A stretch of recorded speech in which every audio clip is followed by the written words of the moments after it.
안녕하세요. 멘토입니다. 자, 이제 계산 문제를 한번 풀어볼까요? 1번. 어느 부동산의 가격이 5% 하락하였는데 수요량이 7% 증가했대요. 그러면 지금 주어진 변화가 5%고 반응된 변화가 7%네요. 그래서 얘가 1.4배 변했다는 걸 바로 알아보시기가 어려우실 거예요. 그럼 이 부분은 어떻게 하시면 되냐면 지금 수요의 가격 탄력성을 구하라고 했는데 5%로 주어진 변화로 얘가 기준이니까 분모가 되겠죠? 지금 7%를 나눠주면 되겠죠. 그럼 7 나누기 5가 되니까 5가 바로 5를 기준으로 한 7의 비율이 나오겠네요. 반응된 비율. 그래서 1.4가 나옵니다. 이해가 되시죠? 그러니까 만약에 5% 변했을 때 10% 변했다 그러면 2배 변했다는 걸 바로 알 수 있는데 5% 7%니까 바로 알 수 없다는 거예요.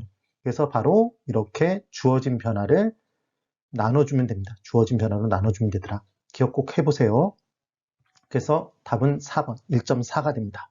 그럼 이 문제를 푸는데 이 내용만 알고 있다면 몇 초면 풀까요? 10초면 풀겠죠, 여러분? 충분히 풀 수 있습니다. 그 다음 2번. 어느 지역의 오피스텔 가격이 4% 인상이 됐대요. 그랬더니 오피스텔 수요의 가격 탄력성은 얼마라고 줬냐면 2.0이라고 줬답니다.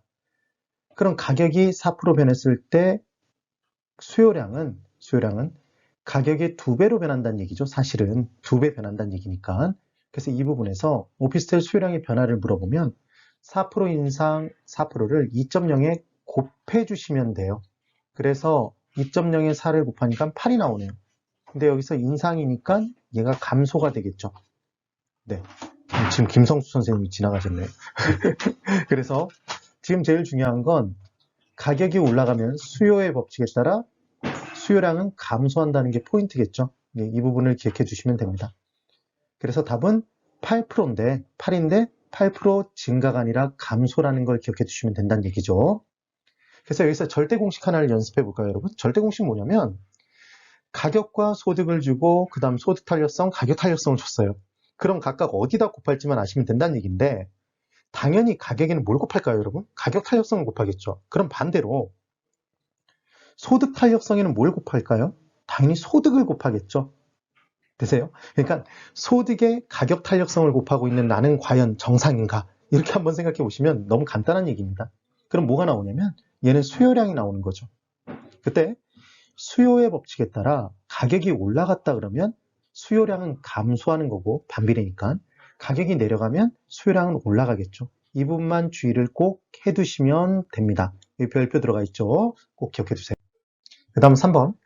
A 부동산에 대한 수요의 가격 탄력성과 소득 탄력성, 지금 둘을 줬네요.